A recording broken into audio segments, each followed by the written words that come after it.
Les industries sud-coréennes sont en état d'alerte. Elles sont prêtes à affronter le Japon après la décision de Tokyo de retirer la Corée du Sud de sa liste blanche des échanges commerciaux, ce qui signifie un contrôle accru de toutes les exportations vers la Corée du Sud, y compris les matériaux utilisés dans les machines et produits de haute technologie. Et le gouvernement est prêt à faire tout ce qui est en son pouvoir pour soutenir les industries locales.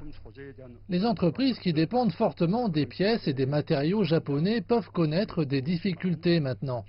Mais je les exhorte à regarder vers l'avenir et à saisir cette occasion pour changer notre écosystème industriel.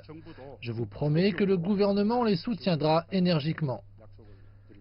Aucune industrie ne semble être plus touchée que celle des semi-conducteurs et des panneaux d'affichage en Corée du Sud.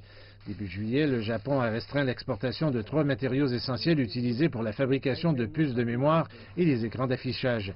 Les semi-conducteurs représentent environ 1/5 des exportations totales du pays et plus de 90% de la croissance de ces exportations. C'est pourquoi les fournisseurs locaux se donnent la main pour surmonter le défi qui les attend. Les experts suggèrent que les mesures commerciales protectionnistes mondiales vont probablement s'aggraver. Le moment est donc venu d'encourager et de développer des fabricants locaux de petite et moyenne taille afin de produire des pièces et des matériaux de meilleure qualité. C'est parce que jusqu'à présent, les fournisseurs locaux étaient en retard sur les concurrents japonais par rapport à la qualité, ce qui obligeait les fabricants à se tourner vers des sociétés étrangères et à en dépendre.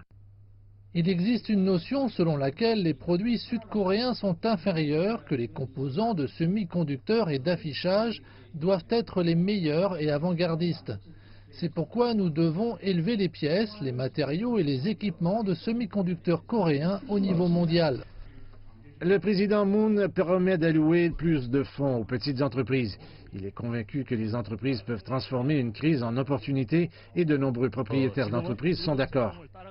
Jusqu'ici, nous sommes à la traîne face aux produits japonais, mais je pense que nous pouvons fabriquer des produits qui surpassent les produits japonais. Des entreprises comme Samsung affirment avoir stocké suffisamment de ressources pour gérer la production pendant plusieurs mois. Le rapatriement de la production de matériaux demandera du temps et du savoir-faire. Et dans les circonstances actuelles, cela semble être la seule option.